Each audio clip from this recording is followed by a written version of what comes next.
Hi, good evening. How's everybody doing? Um, I'm going to wait a couple minutes to see if anybody shows up, and that'll be great. I hope somebody does. That'd be nice. I have had a few times where people showed up, but they couldn't write in chat or whatever. So I want to give it a couple of minutes, see if anybody comes.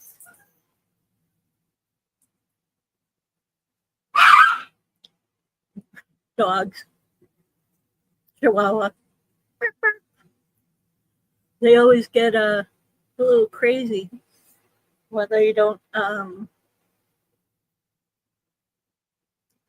when they don't realize that I'm talking to the camera. They're too funny.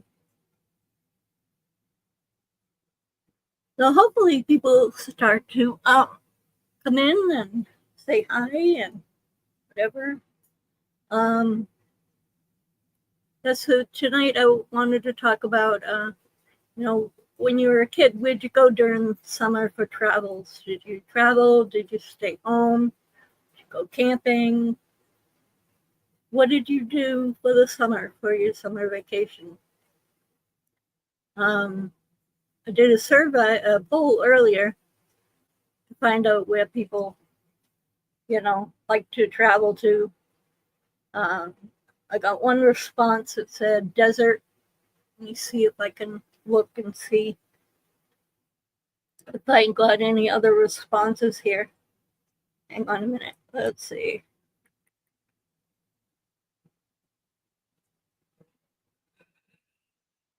Excuse me.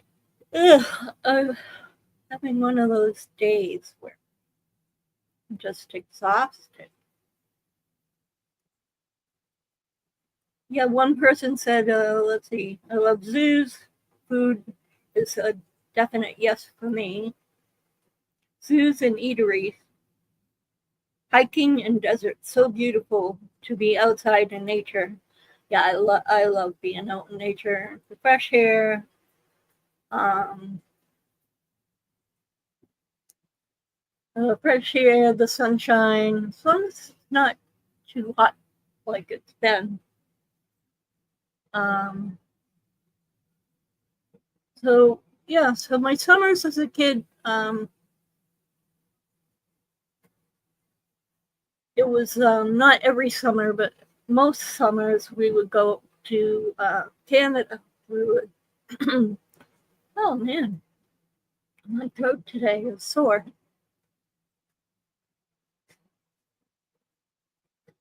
I should probably cut a cough drop. Anyway, so my summers would we would go as a family up to Canada, except for my dad, he'd stay home and work, and then because he only got 2 weeks off, so we would leave in June after school let out, and then come back in the end of August. So the beginning of September, would come home like the 24th, 28th of August, and then go school shopping and then go right to school. Usually school started September 4th, September 5th, something like that. Um, so we would drive up to Maine, um, get on the Blue Nose. When I was really young, it was the Blue Nose. It was a ferry, a deep water ferry, actually. We used to go straight out from Bar Harbor and then kind of get to almost where the Titanic was and bang a left, you know. So it would go off the East Coast, bang a left, and then go straight up the Bay of Fundy to Yarmouth, Nova Scotia, and um, and dock there. And let me see if I know I can uh, show you a picture of the Blue Nose Ferry.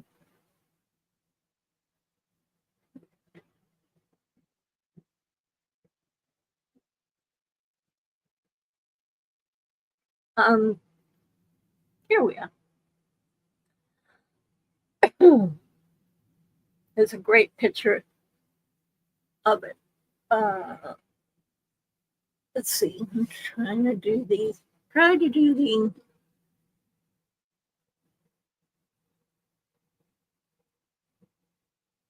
main memory network. That was the Blue Nose Ferry. That's in 1960. I was born in 1962. There's a couple other pictures of it. It was some crazy ship, for sure. It was kind of awesome. It was steel, like a ferry. You know, you go up to the wall and go dung dung dung, and it's like boom boom boom. And it's solid steel. And let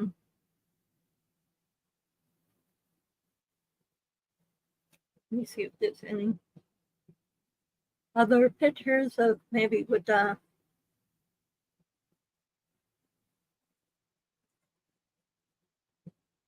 memory lane, that's for sure. Oh my goodness.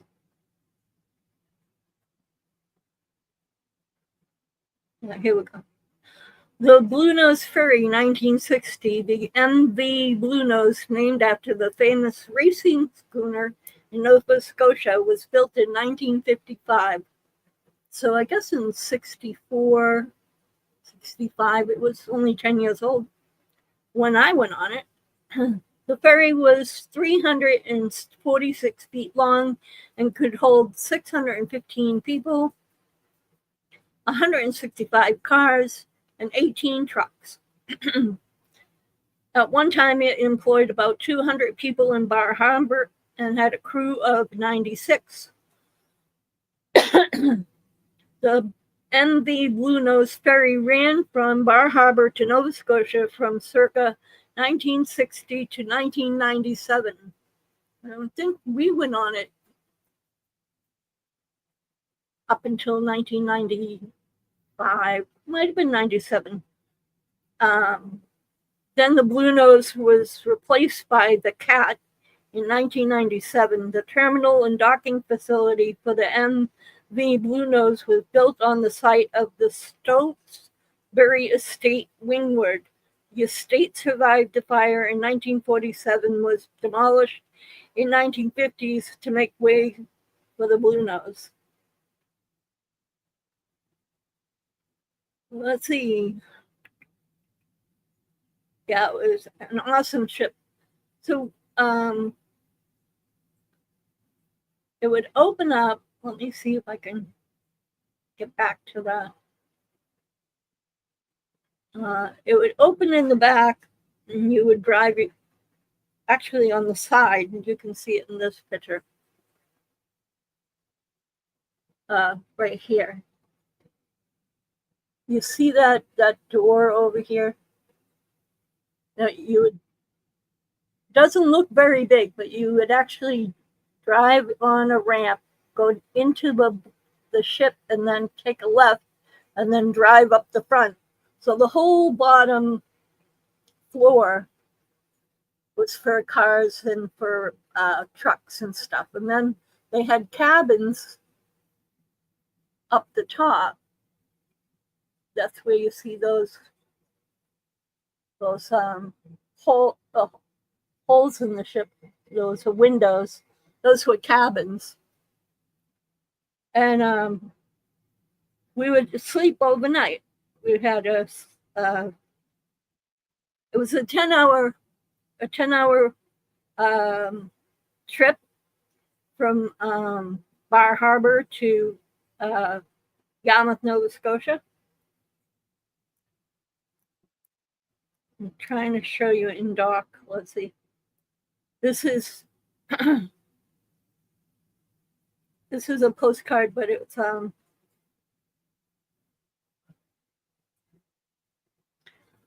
but it's also the dock in Yarmouth, Nova Scotia, where it would dock.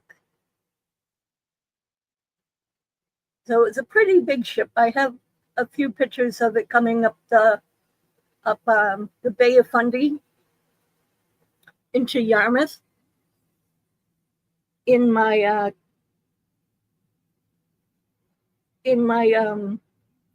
pictures of my childhood growing up.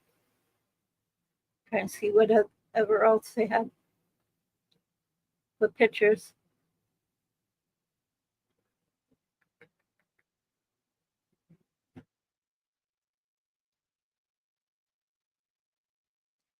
This was the Bar Harbor ferry terminal. It was quite the extravagant place in the 60s. It was pretty neat. So we would leave our house and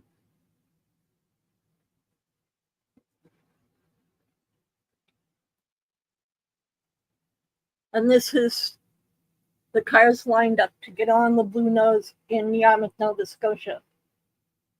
So that's where the boat would land, and then we'd go up that gangway there and then drive around and then go into the side of the ship. It was pretty cool. So that was the Canada side, the Nova Scotia side. That's a postcard, I guess. Oh yeah, here we go. See the cars driving to go into the ship. Pretty cool. I love the nostalgia looking back.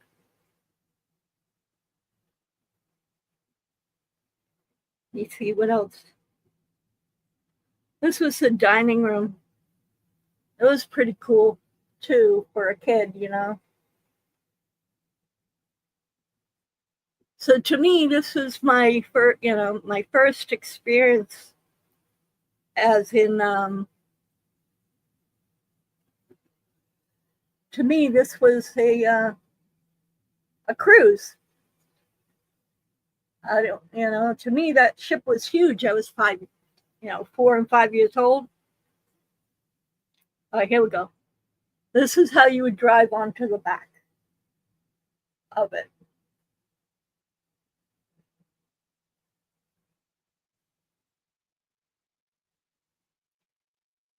And then this is the cat that replaced it. A dual hull catamaran hydrofoil type deal. And that's a ferry as well. I've never been on the cat yet.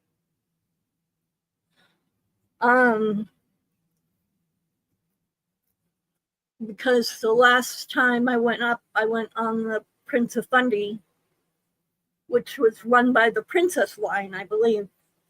So to me, it was my introduction to cruising, and that's where I got my family had lived on the seashore, so they fished and did lobstering. My uncle was a lobsterman and a fisherman, and did peat mossing and stuff like that. So we had farmers in the family, and we had fishermen, and we had my uncle that was a fisherman also raised beef cattle. So there was beef cattle, and then there was, we were a farming family. So every summer,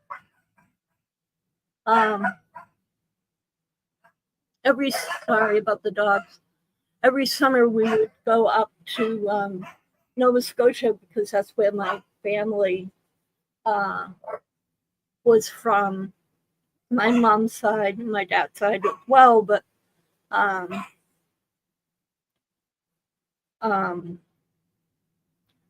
mom's family was on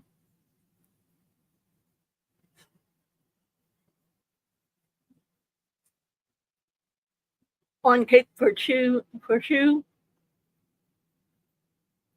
Let me show you where that is. So if you see Yarmouth Bar,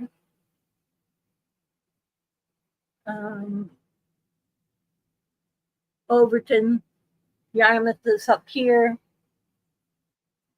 and we would drive down, and there was a crossing into by Yarmouth Bar to Cape Furchu, and the Cape Furchu Lighthouse. And right here, you can see the road.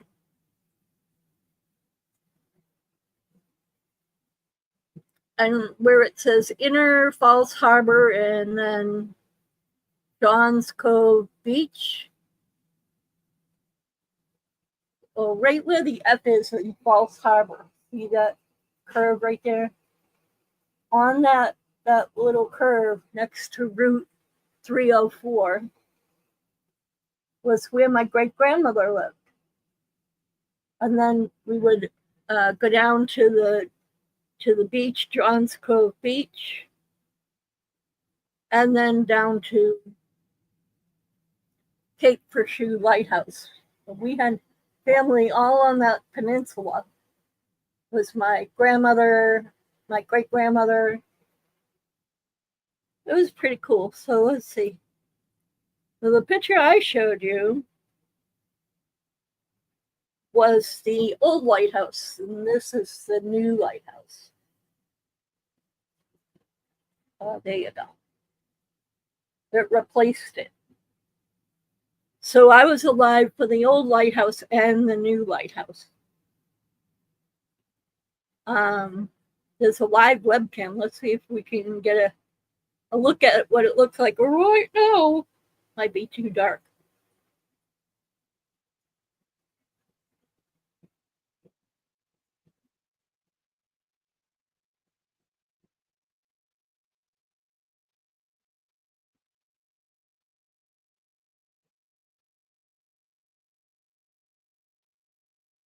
I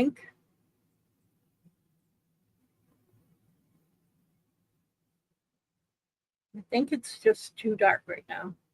Well, that's Cape St. Mary's. Shouldn't be too dark.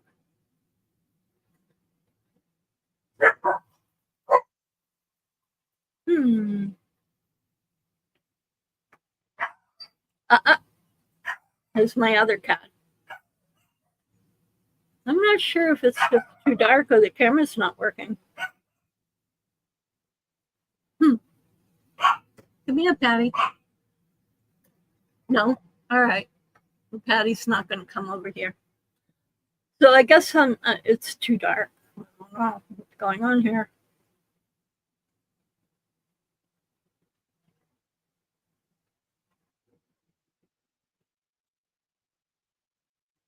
Yeah. For some reason, they're an hour ahead. Yeah, it's too dark. 9 o'clock there. It's too dark. So I guess I can't show you that. But anyway, so we would go up there every summer and help out my grandparents and do help with the farm, and then go down to my grandfather, my step grandfather, had little cabins along the way. He owned a lot of home rentals on the Cape, and so when we would go, he would give us one of the cabins to stay in. So we got to stay all summer long and go swimming and farming and raspberry picking and blueberry picking and wild strawberries, and go quahogging and pick up periwinkles, which are little snails that they really love to eat. You'd get a bunch of them, they'd boil them in a pot, and they'd eat them like escargot kind of.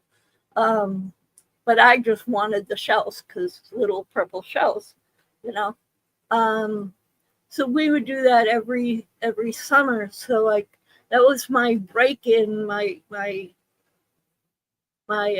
introduction to ferries and cows and wood stoves and outhouses and well water.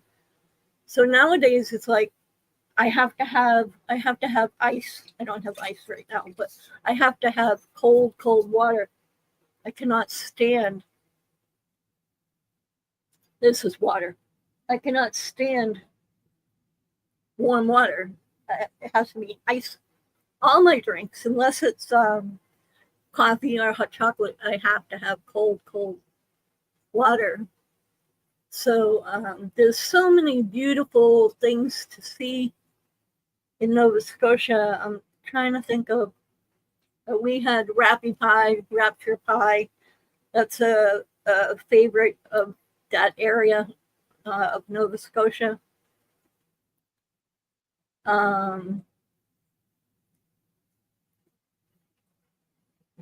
I mean,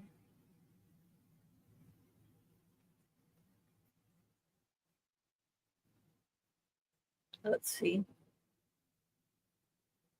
Let me read this overview. Nova Scotia is renowned for its stunning coastline, vibrant fishing industry, and rich maritime history. It's also famous for its world-class lobster, just like Maine. The highest tides in the world are at the Bay of Fundy, and the UNESCO World Heritage Sites like Lunenburg and Grand Prairie National Historic Site. Nova Scotia boasts over 13,000 kilometers of coastline featuring picturesque villages, lighthouses, and beaches. The Bay of Fundy is known for having the highest tides in the world, and between the Bay of Fundy and Maine, Eastport, Maine, right in Eastport, Maine is the old slough, and that is the biggest whirlpool that you can actually,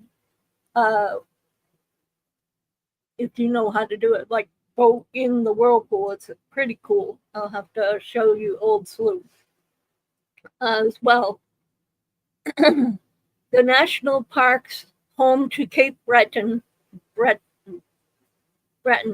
Highlands National Park, and Kimnatook National Park. Whale watching a popular activity for opportunities of various whale species. The humpback whales, the right whale, I believe.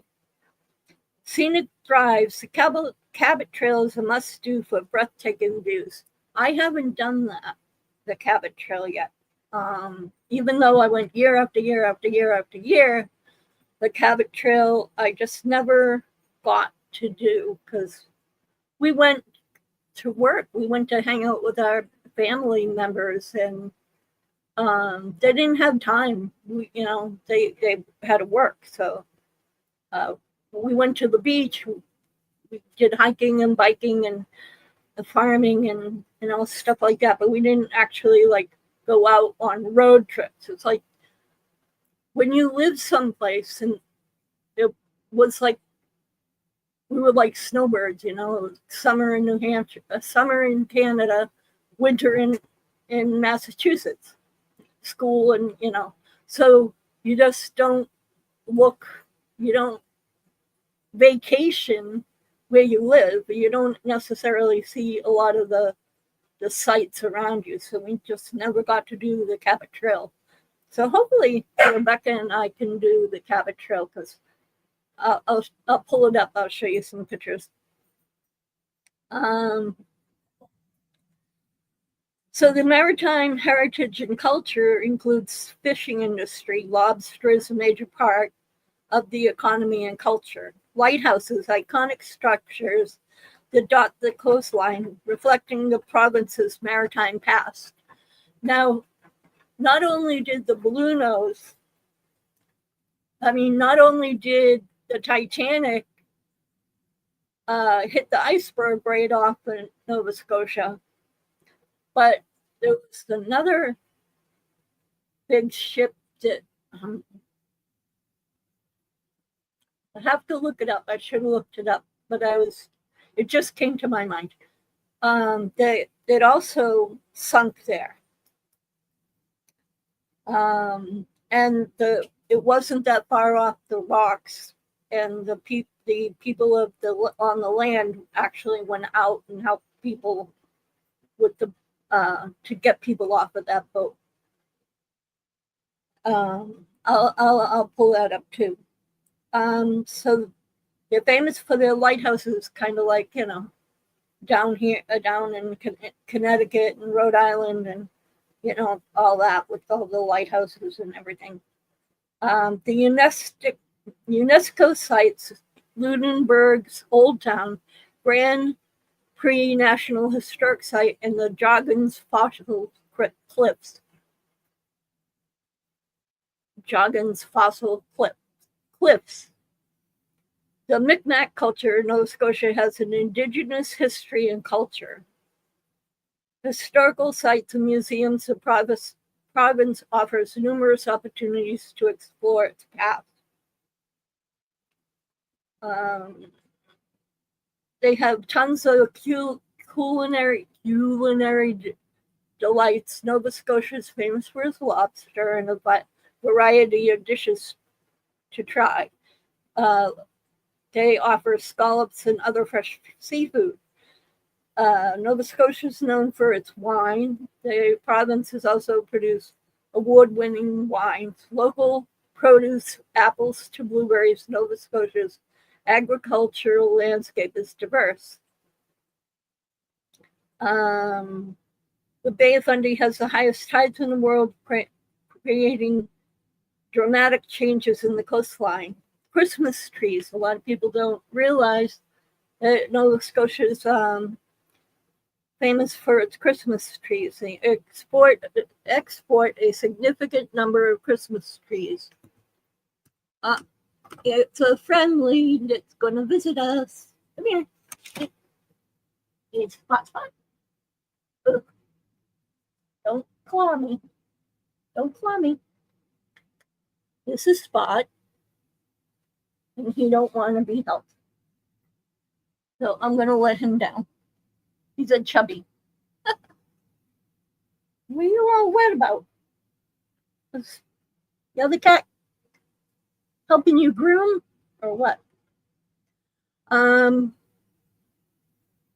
Alexander Keith's Beer, a well-known beer brand with its roots in Nova Scotia. The Blue Nose racing schooner and a symbol of Nova Scotia. Let me show you.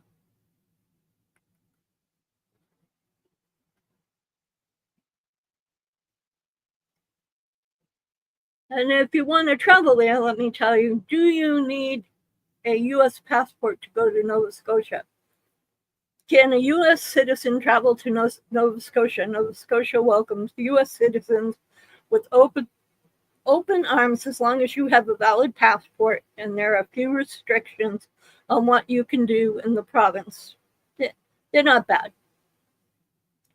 Another question was asked, is Nova Scotia more Irish or Scottish? Nova Scotia is the larger Scottish population than Irish. See my nice Irish-Scottish skin?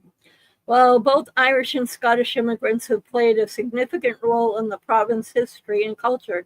The largest ethnic group in Nova Scotia is Scottish.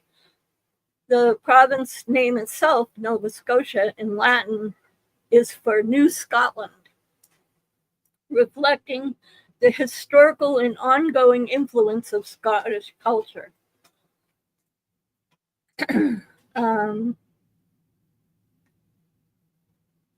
The main food in lobster, of course.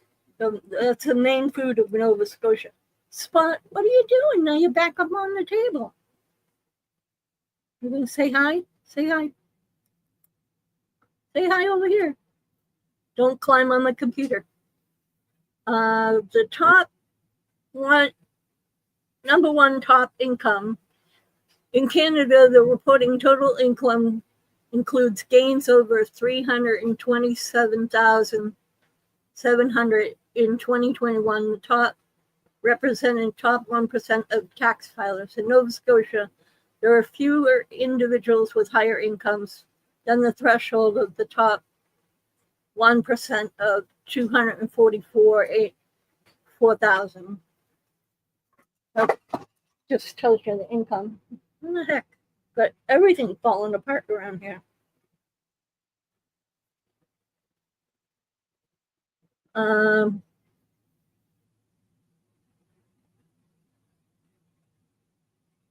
Nova Scotia is a safe place to travel for travelers.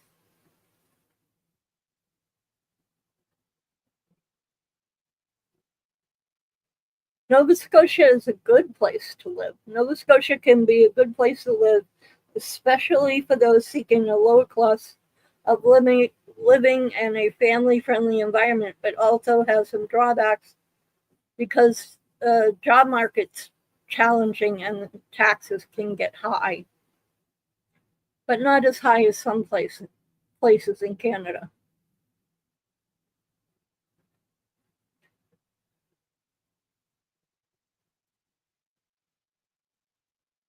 Hmm. Yes, it was slaves in Nova Scotia. That I knew without even asking. Here's a good one. Uh, our winter's harsh in Nova Scotia. The climate is typically continental with long, harsh winters and mild, sometimes wet summers. The big Atlantic storms and heavy snows are common in winter. The north of the province, Cape Breton Island, is cooler and wetter than the peninsula that makes up most of Nova Scotia.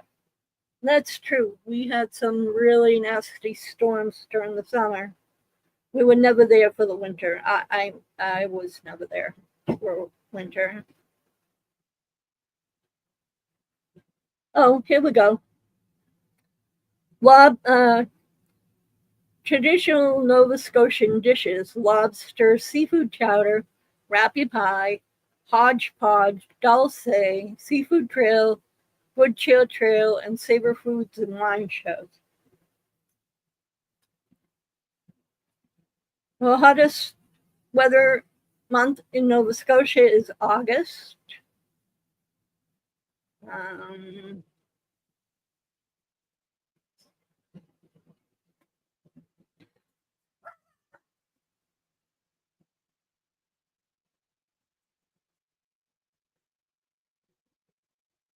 so Donair, the secret to a Halifax Donair is its simplicity. This is a sandwich. What's the famous sandwich in Nova Scotia? The secret to a Halifax Donair is in its simplicity, especially the sauce. It's a combination of all the ingredients in this tasty Canadian sandwich, which makes the Donair an iconic and one that's growing in popularity across the whole country. Let's see. What is Nova Scotia's main animal? Cap's playing with the computer again. The Nova Scotia duck trawling retriever. Then the Sable Island horse. I'll have to check that out. I don't remember the Sable Island horse. Brook trout, and the gemstone is an agate.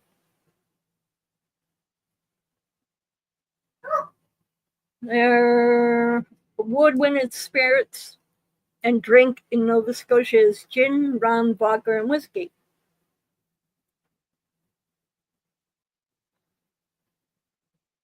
Can I see the Northern Lights in Nova Scotia? Well, I have. One of the country on the country's east coast, the Northern Lights are visible in dark skies preserved on roughly 100 nights, usually annually during the fall and winter. I've seen them in August. Though less common here, auroras stand out vividly among the park's tranquil forest and lakes. That's the Kemjikuk National Park in Nova Scotia.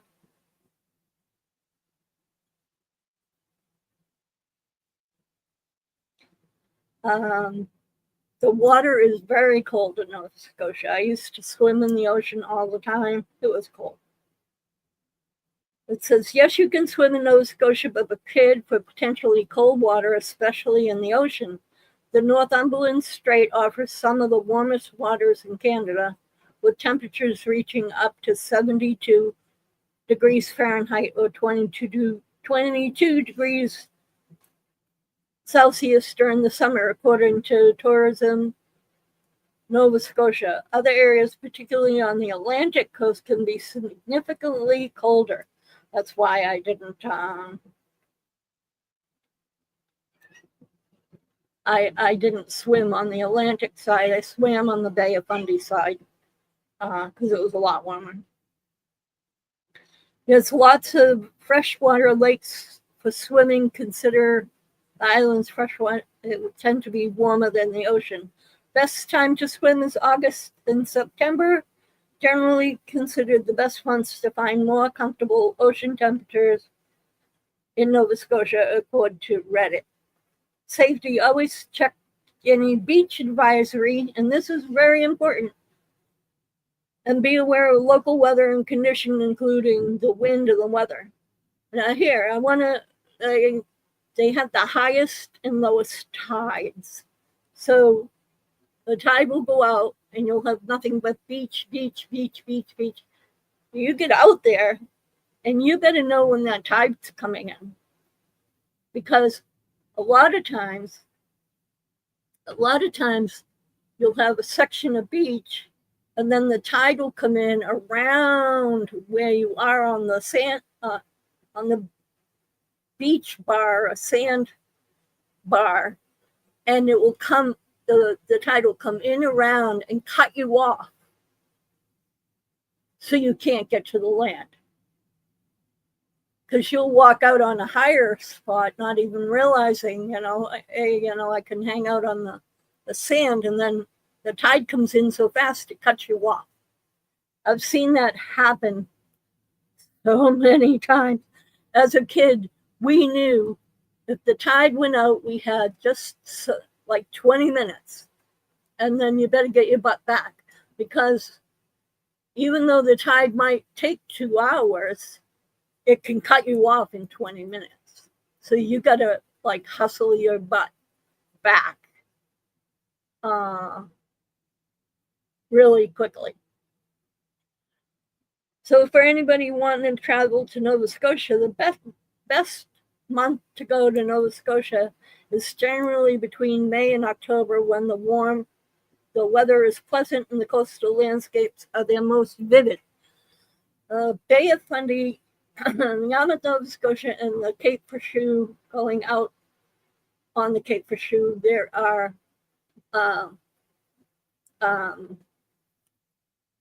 lupins everywhere. There's beautiful fields of lupins. I love, they smell so nice and they're vibrant. So the weather is pleasant and the coastal landscapes are vibrant. July and August offer warm temperatures, making them ideal for outdoor activities such as sailing and whale watching. Sailing is very common there.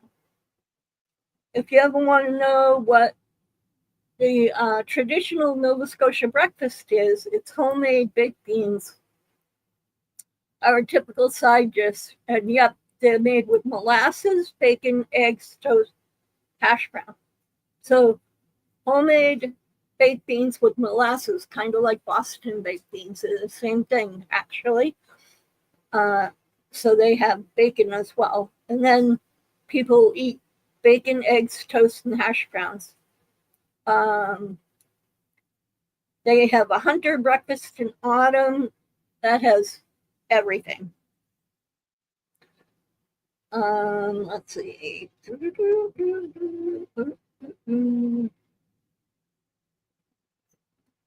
It's a donair sandwich. It's kind of like a Greek wrap.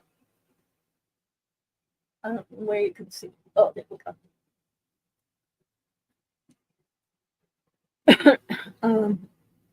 Donair is a type of sandwich or wrap particularly popular in Halifax, Nova Scotia, that features spiced beef or lamb, shaved from a rotating spit. Like I said, like a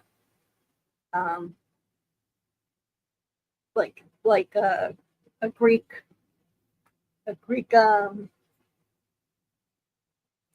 I'm gonna forget the name of that. Anyway, kebab. and served in a pita with topping and distinctive sweet sauce. It's also often described as a Canadian take on the doner kebab with a unique sweet garlicky sauce made from condensed milk, vinegar, and garlic powder. This actually tells you how to make it. Um,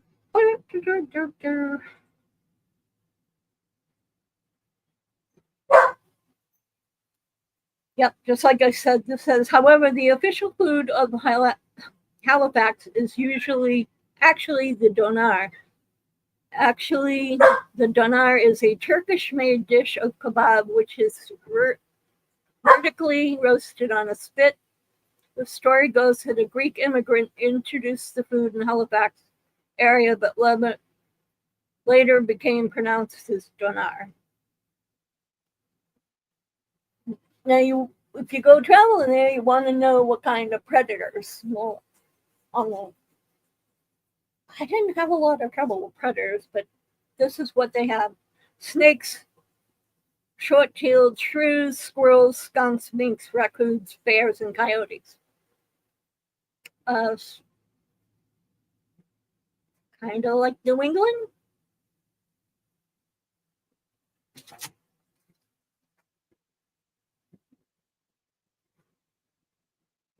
Mm-hmm.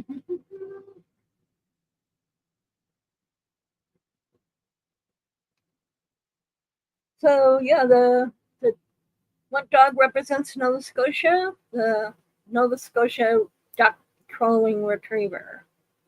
What kind of fruit? Wild blueberries. Can I drink tap water in Nova Scotia? I always did. Yes, the CBRM water utility operates under regulations of Nova Scotia Department of Environmental Drinking Water Strategy and meets or exceeds some of the highest national safety requirements for drinking water in Canada.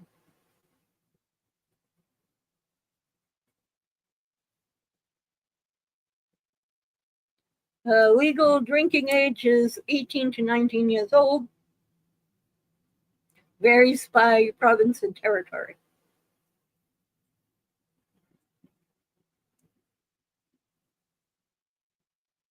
Best time to see the northern lights is September, October, March, and April.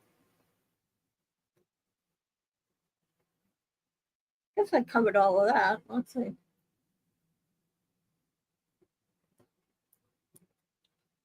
I think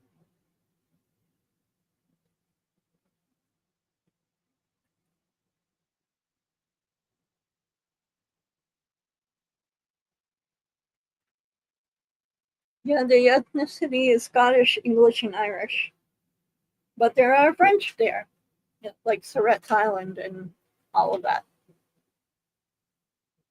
Because my dad was French, and his family was from there, and my mom is Scottish, and English, maybe some Irish. So anyway, so that's where I used to go. Let's see if I can get pictures of Cape Furchu.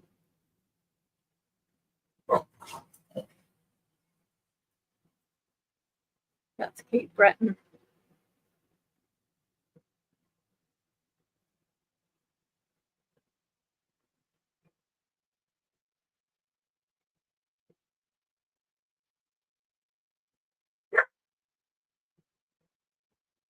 Now I'll show you Peggy's Cove because that's where the lighthouse was. Let me start this again. This is what it looked like when I grew up there. It should go.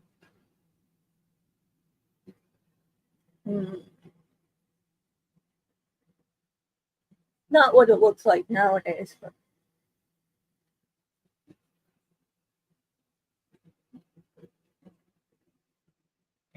This is Peggy's Cove Lighthouse, which is down around the corner.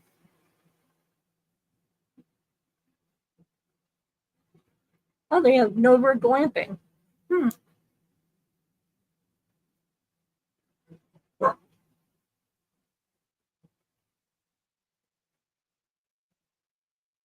Let's see.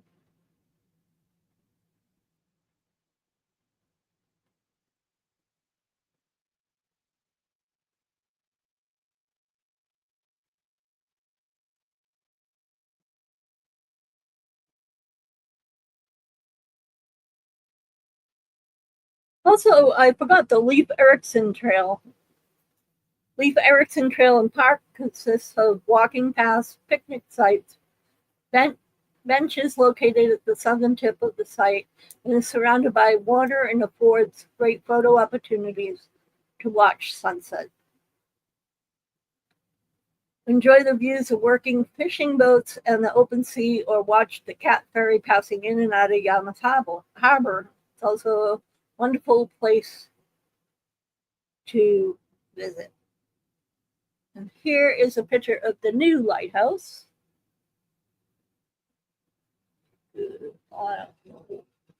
Glare. There we go.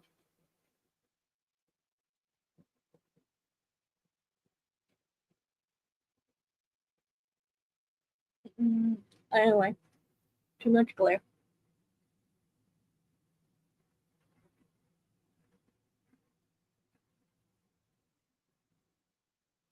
Oh yeah, there's a whale skeleton.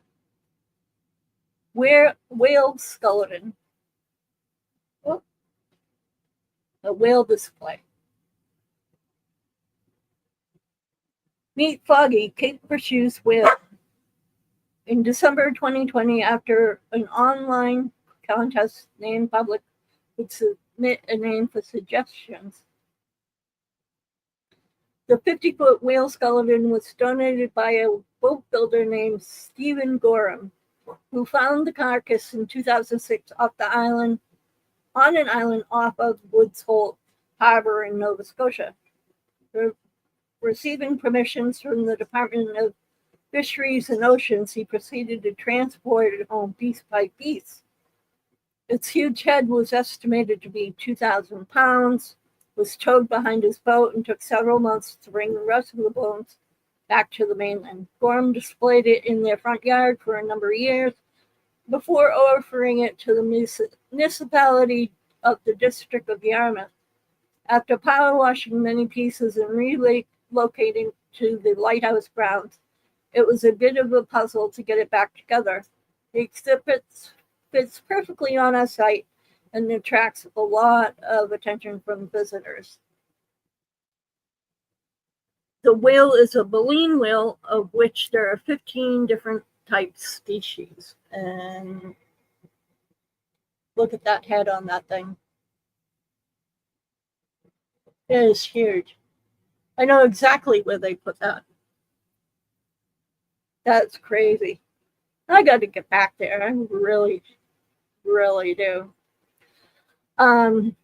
So there's 15 different kinds of species. This one is most likely a fin whale.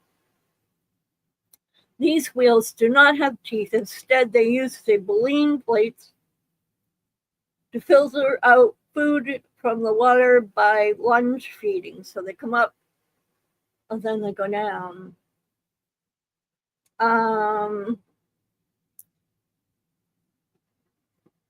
While feeding, the mouth inflates and the jar expands to a volume that can be bigger than the whale itself. Due to their fused neck vertebrae, they are unable to turn their head at all. So they don't turn their head right and left, but they can come up.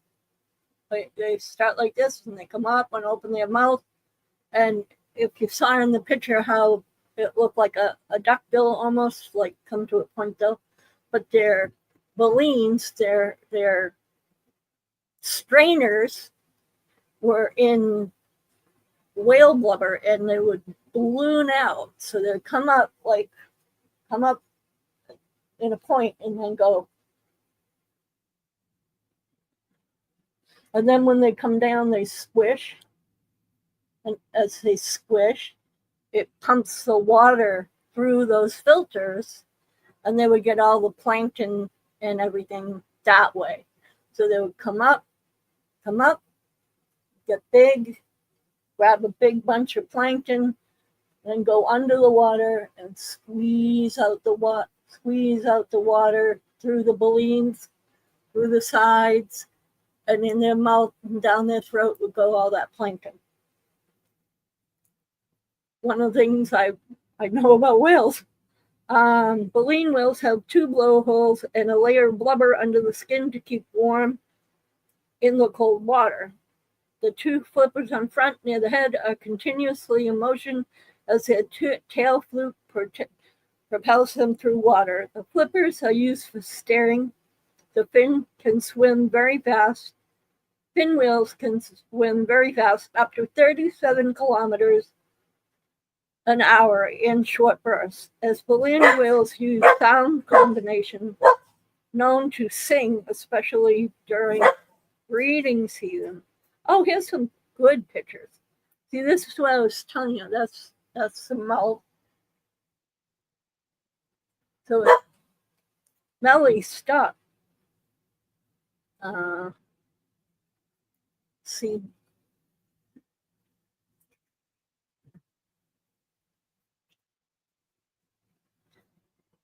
And this is from that's the front and that's the back.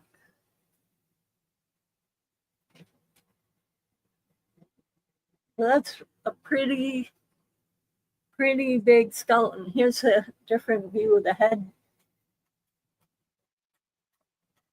See how it opens up, kind of like my fingers, like I said?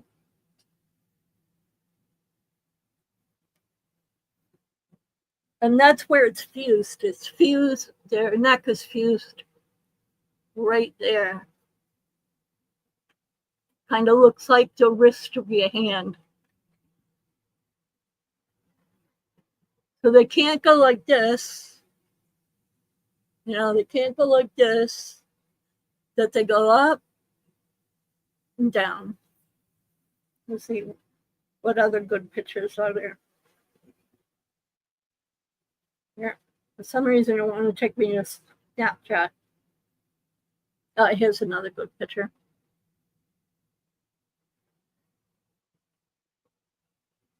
See?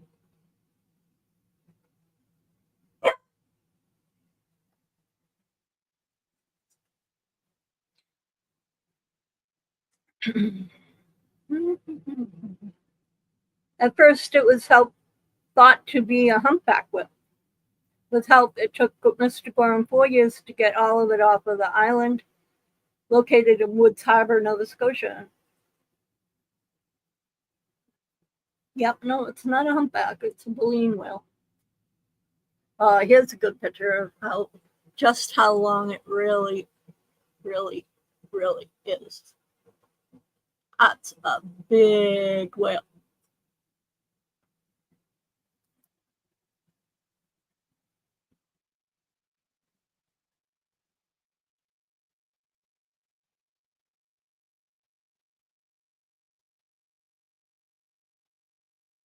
Pretty awesome. So that's fun. I didn't know that was there. Been a while since I've been there, like I told you. Really want to. Now let me explain about the lighthouse, the new one. Here's the new lighthouse. Can you see it? Oops. Give me a break.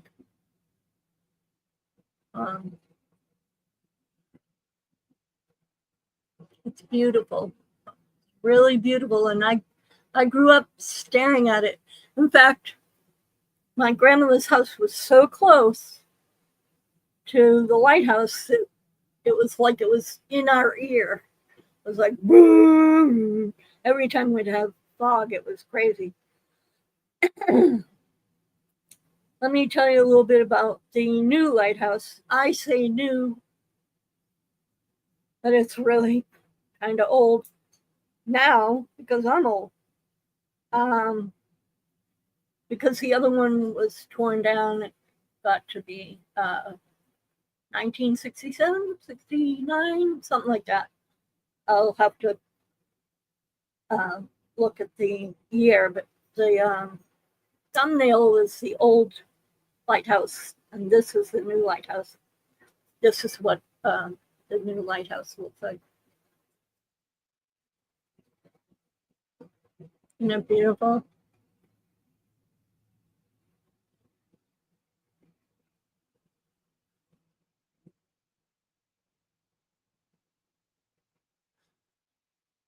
So let me give you a little background of it. Look at this picture. Oh my gosh.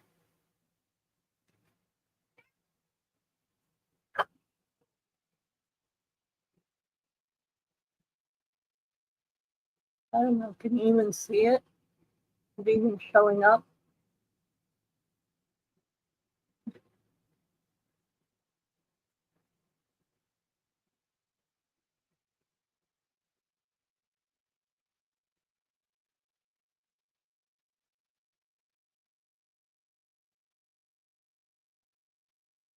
This is an awesome picture. That's what it looks like in the fog. Many days did I sit on those rocks and just listen to the foghorn go off. What a awesome childhood. So let me explain to you about the lighthouse, the new one. This says, "Welcome to Cape Furchu, a light like no other. The spectacular and unique Apple Core Lighthouse is the second most photographed lighthouse in Nova Scotia and is located just 10 minutes outside of the town of Yarmouth. The Cape has been welcoming visitors since 1604 when Samuel de Champlain landed and named the area Cape Furchu, meaning forked tongue of land.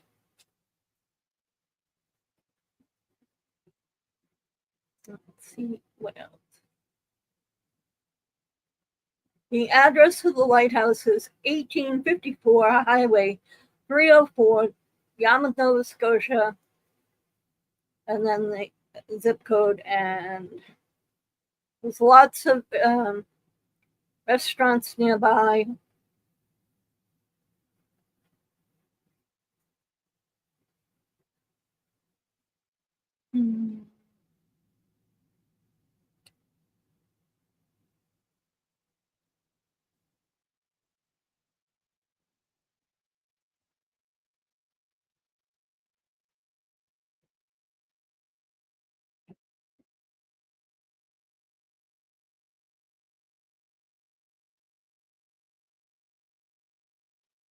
They have a gift shop, many traditional items, wild cardinals. I could go crazy buying stuff in there, I tell you. There's also a maritime museum in downtown Yarmouth.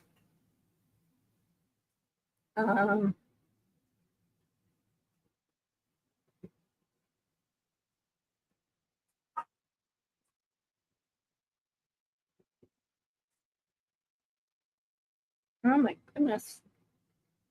Amazon has a Cape Furchu lighthouse throw pillow. It doesn't look anything like the lighthouse. Wish it did.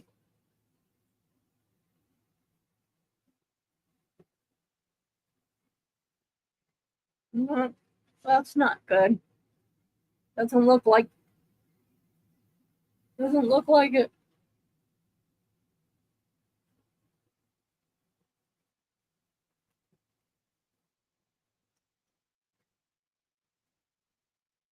Oh, the ice house is a gift shop too.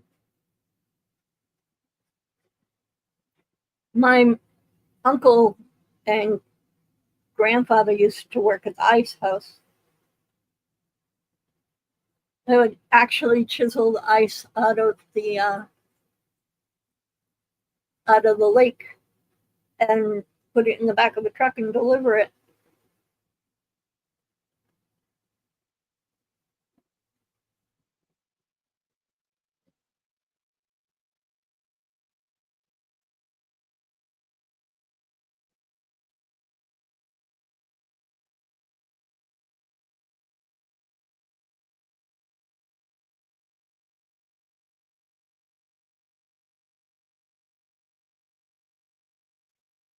It's a museum,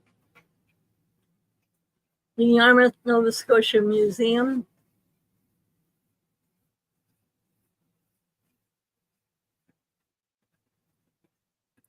Also has the original light, the original lens from the lighthouse.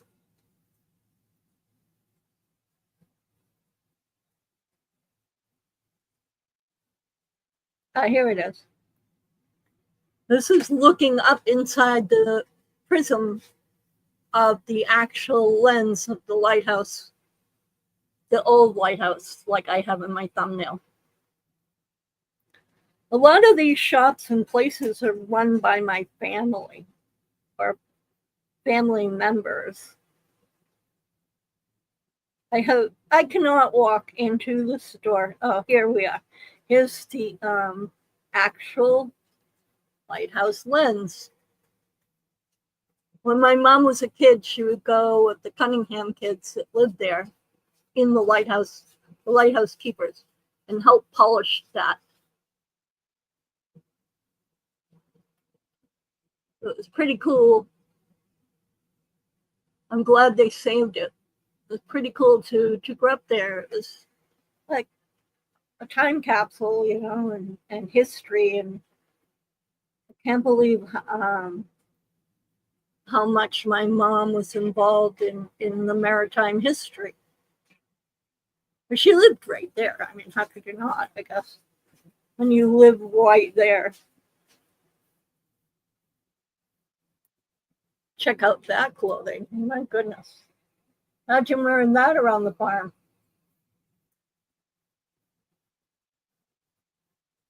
They should have a picture of the schooner.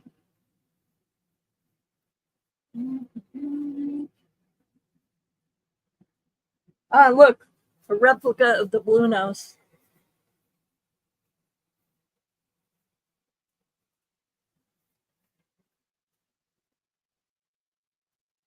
Let's see what else. This used to be my dentist office. Oh my gosh, that was my dentist office. Huh, that's funny.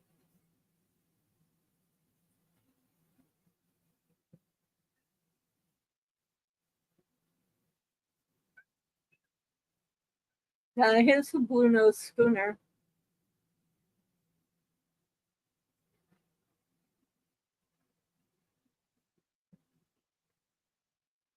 That tall ship in the background.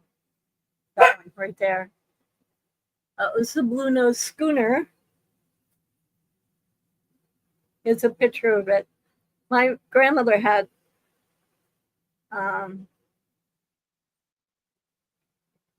this was donated by Miss Catherine Ladd.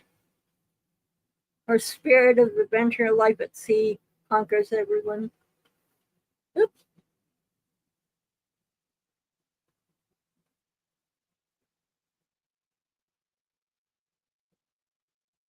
I'm not sure. Wait a minute. Let me check. Check. Where'd the pirate ship come from?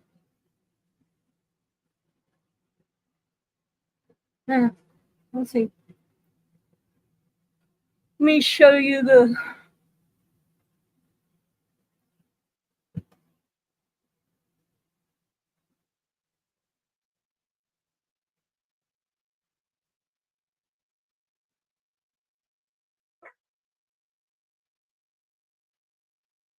Oh, they have the Blue Nose schooner in the model too.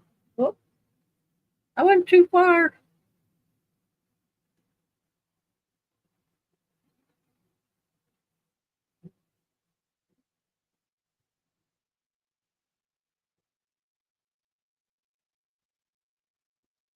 Here it is.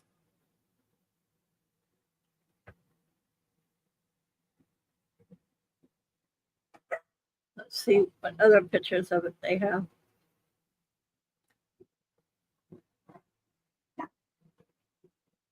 Well, it's at the Blue Nose 2. This is the Blue Nose 2. The other one sank, I believe. The original schooner.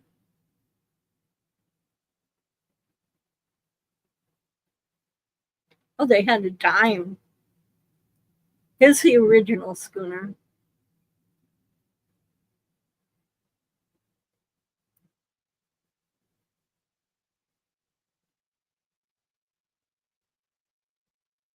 And this is why I love tall ships now.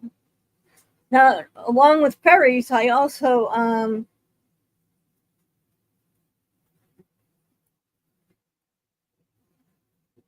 along with loving tall ships and ferries, I've fallen in love with cruising. But I've done a lot of tall ships and a lot of just so much fun.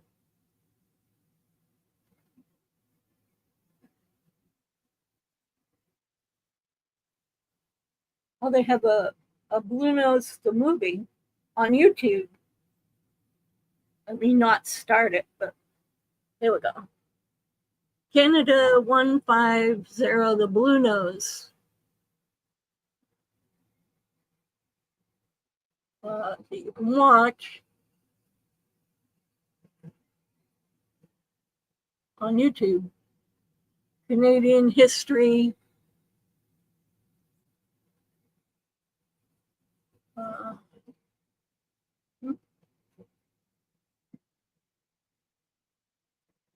I kind of feel like, my whole life I've been sort of dipped in Canadian history, dipped in folklore, dipped in the Inuit people, dipped in just the charm, the ambiance. It was the greatest thing to grow up in that environment. I learned so much. I learned how to build mahogany boats with my dad, and met some shipwrights, people who built different ships and different things like that. It was a fun childhood, a fun way to grow up, and I am so glad that I got to do that. Kids today don't know what they're missing. So if you ever get a chance to travel, check out Nova Scotia. Check out the whole island, not just the whole peninsula, not just Cape Furchu, but I just touched on where I grew up, where my summers as a kid evolved from Yarmouth, Nova Scotia. My father's family was from Salmon Village, Salmon Island, Salmon Village. My other family, areas of my family, in fact, my niece and my sister-in-law, her family's from Surrett's Island, which is right there too, in Nova Scotia. They're there right now, in fact, I believe. So, that's just one of the places that I've traveled in my life. It was something I would never wish I didn't get to, how do you put that? I would never erase those memories. Those were great memories. The culture in downtown Yarmouth had crafters. When I was a kid, I got a pair of wooden shoes. There was a Dutchman there, and he carved out wooden shoes, and he fit them to my feet so that they wouldn't hurt. He had wooden shoes, and then he had this Dremel thing that you would carve out the inside and smooth it out and sand it so that your feet was customized to the arch and the top of your feet so that it would be comfortable, like Hans Christian Andersen. To me it was like, oh, that's so awesome. Like, I got shoes from Amsterdam. It's memories. The memories I have of that daily kind of life. We didn't sit inside. There was no games. Board games and stuff like that. One of the cabins had a TV, but we only watched 20 minutes maybe in the morning cartoons while we were getting ready to go out. I remember my mom walked up to a beech nut tree and pulled some beech nut off and said, "Here, it's beech nut gum." And it was. That's what she grew up. That was gum. Like, that was flavored gum, homemade root beer. I can't even, there's so much I can't even explain, the sights and the sounds and the smells. Amazing childhood. And I, wish more people got to do that. But you can go, and it's, a lot of it's very handicap accessible. Don't think that that's going to stop me, because I'm going. I grab up a Rebecca and anybody I can, any of my kids who want to go, and I'm going to get there and I'm going to go. Well, I've been up here for quite a while. I hope that you enjoyed tonight's topic. Hopefully I could come up with something equally as fun and entertaining as my childhood was. Or something for tomorrow. But thank you for showing up. Thank you for coming. I appreciate you, and I'll see you on the next one. Have a good night.